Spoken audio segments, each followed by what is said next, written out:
a little romantic inspiration. Okay, now here we go. I remember now he's not only pulling off my skirt and my jacket, but he's also taking off my stockings and my shoes. For 2 hours, she sat in my car, crying, telling me her story. The Cosby Show had many dark secrets behind the scenes that the cast were forced to hide. I mean, the show looked perfect on TV, but some actors had serious problems, and some even faced big scandals. I explained to him how I wanted to use it on the show, because that would be a great thing, to see a girl who's having a baby, not married, because she didn't want to be married, and the girls could root for her. Others faced struggles that were hidden from the public. Why were these secrets kept quiet? How did they affect the actors' lives? Now, the truth is coming out. What really happened behind the scenes of The Cosby Show? Let's uncover the hidden stories the cast was forced to keep silent.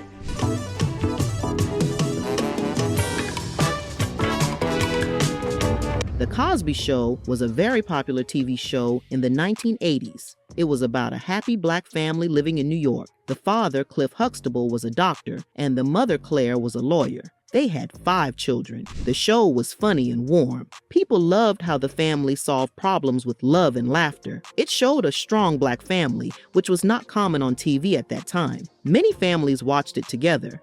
The show made Bill Cosby very famous. Later, his real-life actions caused problems. Mr. Cosby is charged with aggravated indecent assault.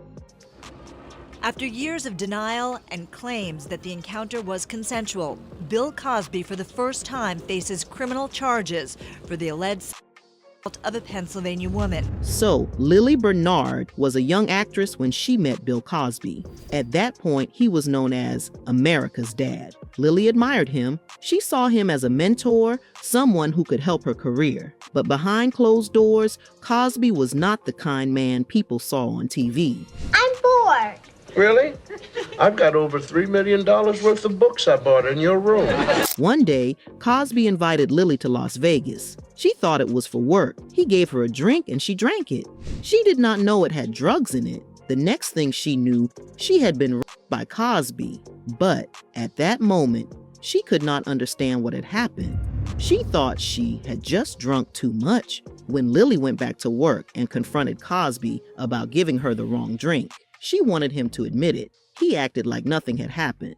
She told her agent, her best friend, and even a therapist, but she could not fully accept what had happened to her. Bill Cosby is a serial rapist. I'm hopeful that his sentencing will reflect the magnitude of the damage and havoc that he's on the lives of many women. For years, Lily was very depressed. She could not stop thinking about what Cosby had done. She wanted to end her life and had to go to the hospital. Then, in 2014, a comedian named Hannibal Buress made a joke about Cosby being a rapist.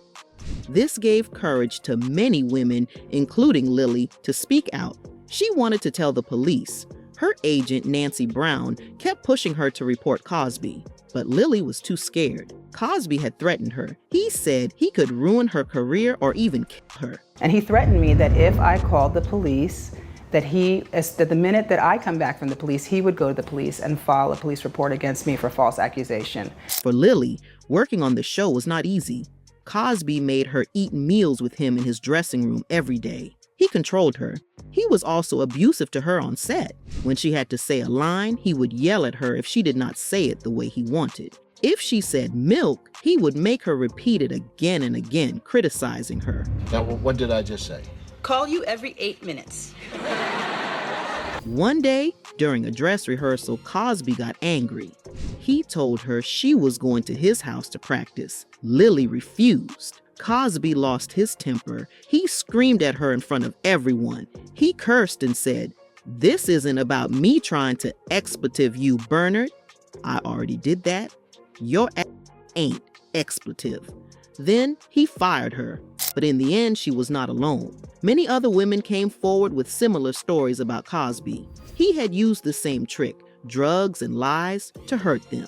She sued Cosby for $125 million, claiming the attack caused her a lot of emotional, mental, and physical damage. I remember now he's not only pulling off my skirt and my jacket, but he's also taking off my stockings and my shoes. And then we had the case of Eden Turl, who appeared on The Cosby Show when she played a police officer. She was excited to be on the show because Bill Cosby was a big star. In an interview, Eden Turl spoke about what Bill Cosby did to her. She described a horrifying moment when he attacked her. She said that he forced himself into her mouth. She was in shock and couldn't breathe. The attack happened quickly and she couldn't react. She was too scared and confused to fight back. She even thought about the people outside the door, wondering if someone might hear what was happening.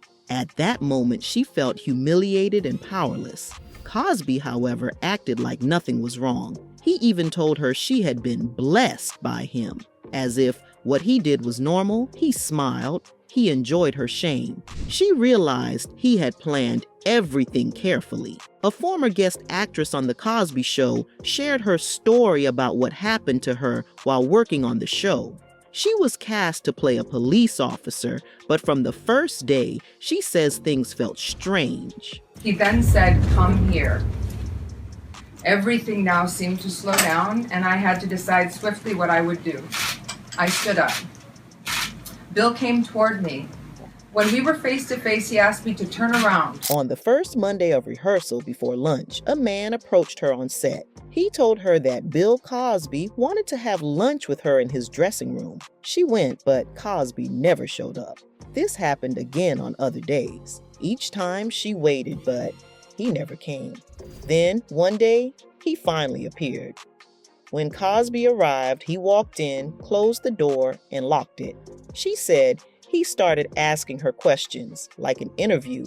Then, he told her to stand up. He came behind her and said they would do a mirror exercise. But this time, it felt different.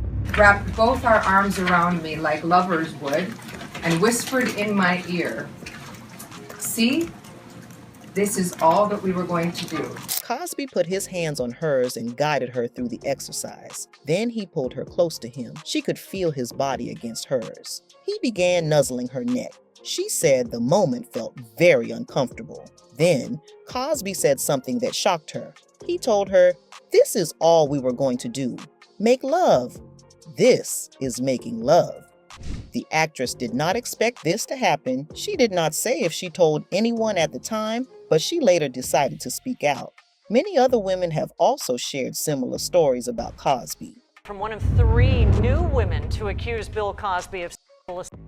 And just yesterday, a woman who says that she was 15 when Cosby molested her filed suit against the actor. Now, aside from these allegations, his on-screen daughter, Lisa Bonet, who became famous for playing Denise Huxtable on the show, had a difficult relationship with Bill Cosby, the show's star and creator.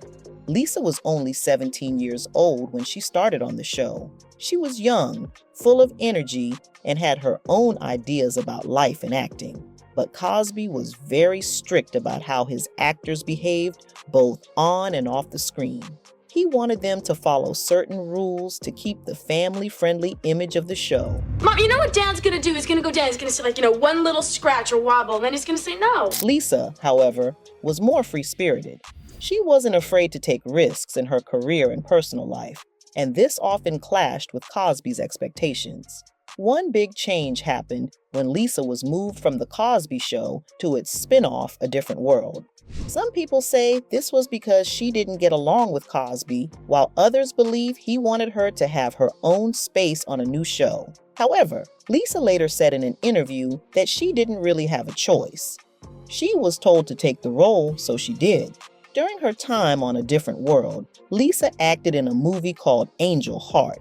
It had dark themes, and Lisa did a controversial scene with actor Mickey Rourke that involved nudity and violence.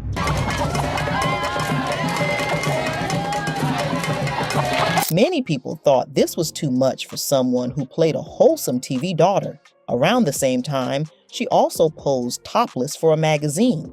This upset Cosby because he wanted his actors to keep a clean public image. Things became even more complicated when Lisa married musician Lenny Kravitz and later announced she was pregnant. Cosby didn't like this because he thought it would hurt the image of The Cosby Show.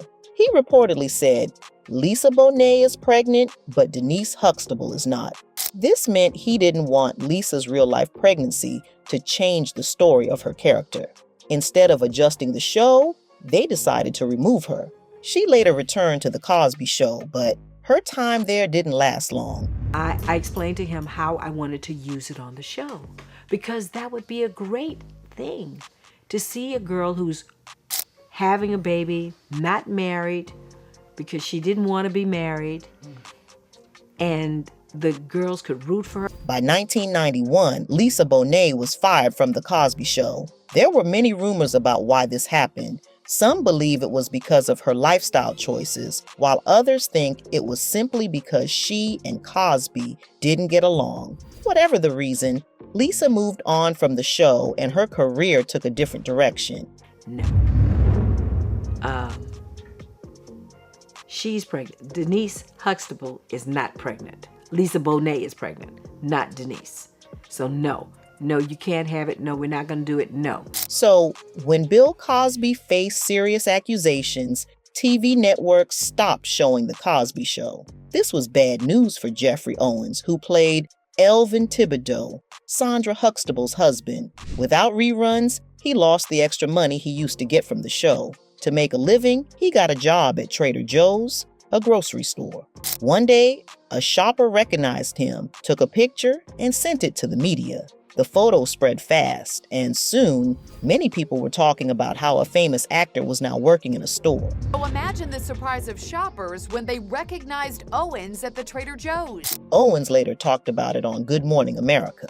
He said he had been working at the store for 15 months before the pictures came out. When they did, he felt really embarrassed. He worried that people in Hollywood would think he had given up acting, but that was not true. He had been acting, teaching, and directing for years. The problem was, those jobs did not always pay enough. He needed a job with a steady income, but also wanted something flexible so he could still try to get acting roles. Well, doesn't it ever bother you that when you come home at night, there's not always a hot meal waiting for you? Instead of bringing him shame, the news actually helped him. Many people in Hollywood spoke up for him. Actor Terry Crews said he used to clean floors after his football career. Chris Rankin, who played Percy Weasley in Harry Potter, said he worked in a restaurant after his acting job.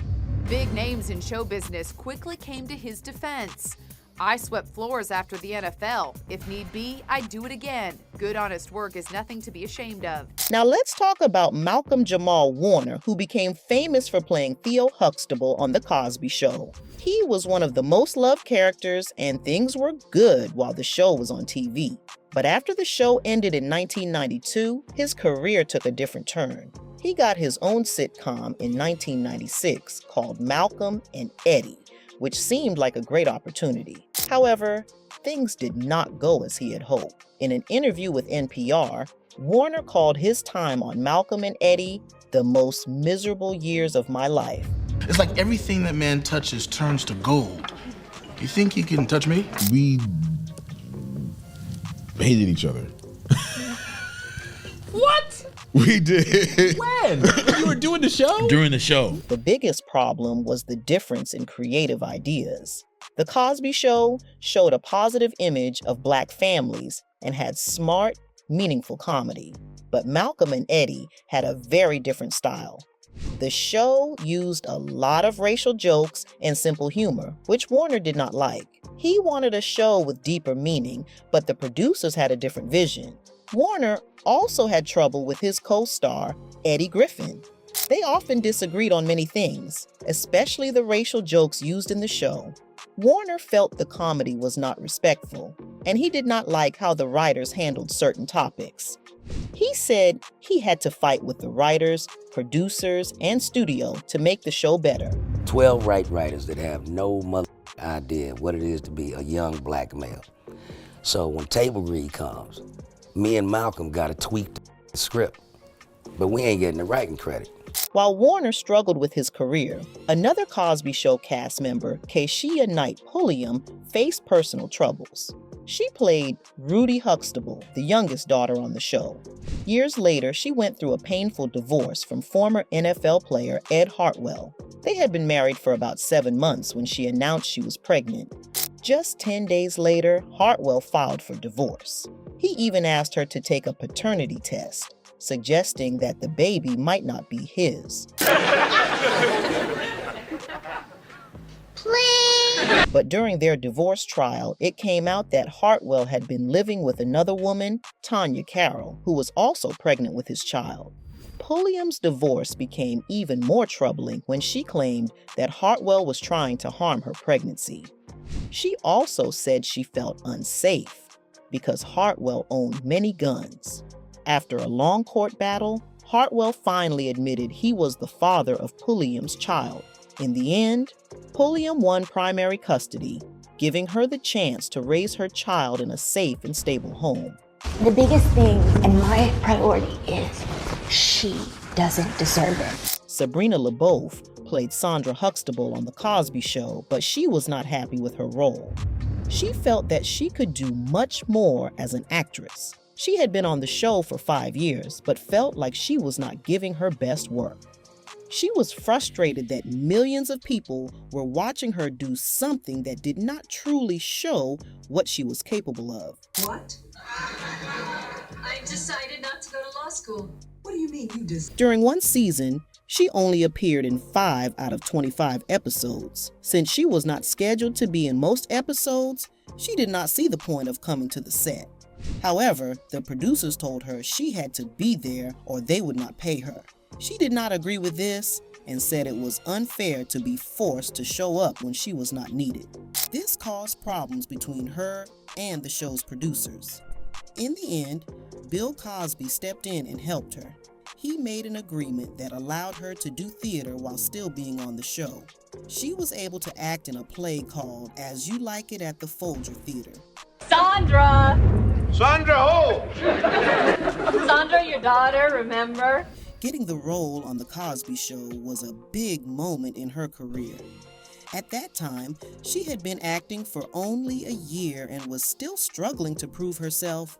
She was excited when she got the chance to audition. She took the subway to Brooklyn and walked into a room full of producers and writers. Bill Cosby was there too. Bill is the type of person that I respect him so much, and I think all of us respect him so much, that you as a child don't want to do anything that would hurt him or in some way cause him not to respect you. When someone tried to introduce her to Cosby, she joked, "You don't have to introduce me to him. I know who he is." Cosby laughed and said, "She's got the job already." Even though she still had to audition, she got a call later that day saying she got the role. Cosby had the final say, and if he liked someone, they got the job. Being on a hit TV show may seem exciting, but it is still a job. Actors have to show up, work hard, and do their best. They do not think about being famous all the time. Instead, they focus on improving their skills and making sure they do not let their fans down. What do you want? Daddy, come on. It's getting cold out here. Every show eventually comes to an end. No matter how successful a show is, it cannot last forever. Sometimes, the story has been fully told, and other times, the creators decide it is time to stop. When a show ends, it feels strange for the actors because they have worked with the same people for years. But that is part of the industry. Nothing lasts forever, and there is always a new opportunity ahead. Before Raven-Symoné became famous for That's So Raven, she was a little girl on The Cosby Show. She played Olivia Kendall, the stepdaughter of Denise Huxtable. People loved her because she was cute and funny. No, you don't. Everybody knows that the stork brings the baby. But now she is all grown up and has said things that made a lot of people upset. One big moment was when she was on The View and made a joke about a name that many felt was offensive. But the biggest controversy happened in 2014 when she talked to Oprah Winfrey. Raven said she did not want to be called African American. She said, "I'm an American." I'm not an African American. Exact words that I said is, I'm not an African American, I'm an American. I felt like the entire internet exploded and threw my name in the garbage. Oprah looked surprised and warned her that people would be very angry about her words. Many people were shocked because The Cosby Show helped change how Black families were seen on TV. After people got mad, Raven tried to explain herself in another interview. She said she never said she wasn't Black. She said she knows she is Black, but she just sees things differently. She explained that some people move to America from Africa and need a green card before they become citizens. She seemed to think that only those people should be called African American, but many people felt she was confused about what the term really means. There was so much backlash from my community and others that misunderstood / didn't hear the exact words that I said. During The Cosby Show's heyday, Malcolm-Jamal Warner shacked up with Michelle Thomas, who played his character's girlfriend, Justine Phillips. It was one of those cute on and off screen romances that the tabloids love, but their relationship went the way of most co-star flings. In other words, they broke up, however, their love never actually wavered. You know, it's exciting to be so near to a great mind. Well, could you get a little nearer to my great mind? According to People, when Thomas was diagnosed with a rare form of cancer and nearing the end of her battle in 1998, Warner flew across the country to be by her bedside. That's when Thomas spoke two of the last words she would ever say to Warner: elephant juice. Looks like you're saying, I love you. That was always our thing, Warner told People. When I saw her, I said, elephant juice. She smiled and said, elephant juice. Thomas, who played Callie on The Young and the Restless following her stint on The Cosby Show, passed away the morning after Warner arrived. It was 2 days before Christmas. She was just 30 years old. Since Thomas's passing, he's remained close with his ex-girlfriend's mother, Finjuar Thomas, according to the New York Daily News. Honey, what's wrong? Mommy, I'm not happy. So, with the serious allegations of sexual assault against Bill Cosby, which came to light, people started to question if they should still watch the show. Some felt it was impossible to separate Cosby's actions from the show's message. After the accusations, TV networks stopped airing reruns in 2014. The show's reputation became complicated. Maybe you can just accept who I am and love me anyway. Some people believe that watching the show now feels wrong because of what Cosby did. They say supporting the show means ignoring the pain of the victims. Others feel differently. They believe that the show is bigger than just one man. Many actors, writers, and crew members worked hard to create it, and their work should not be erased because of Cosby's actions. There's no one that has been calling for Woody's movies to be pulled off the air. Right. Roman Polanski is still celebrated. Stephen Collins' show still comes on. So it's just interesting how it's very unbalanced. For many Black viewers, The Cosby Show is more than entertainment. It gave them a positive image of Black success that was rare on TV. The show showed a doctor and a lawyer raising their children in a strong, loving home. This was important because, at the time, there were not many shows like it. Some people feel it is unfair to throw away the entire show because of one person. They believe it still has value, even though Cosby's actions were terrible. I am in no position to defend him because I can't. Right. But nor will I throw him under the bus. Experts also have different opinions. Some say the show made history and helped open doors for Black actors and writers. It gave many people in Hollywood their first big opportunity. Others say keeping the show on TV sends the wrong message. They believe that if we continue watching, it means we are ignoring Cosby's crimes. In the end, there is no clear answer. The Cosby Show meant a lot to many people, but Cosby's actions changed how we see it. Everyone must decide for themselves whether they can still watch and enjoy it. However, The Cosby Show won many awards for being a great comedy. It won an Emmy Award for Best Comedy Series. The show also won awards for writing and directing. Jay Sandrich won twice for directing. Roscoe Lee Brown won for his guest role. The show won a Golden Globe for Best Comedy. Bill Cosby won 2 Golden Globe Awards for acting. Felicia Rashad won NAACP awards for her role. Bill Cosby also won NAACP awards. People loved the show. It won many People's Choice Awards. Keshia Knight Pulliam won for her young role. The show even won a Peabody Award. And that is all for today. Bye.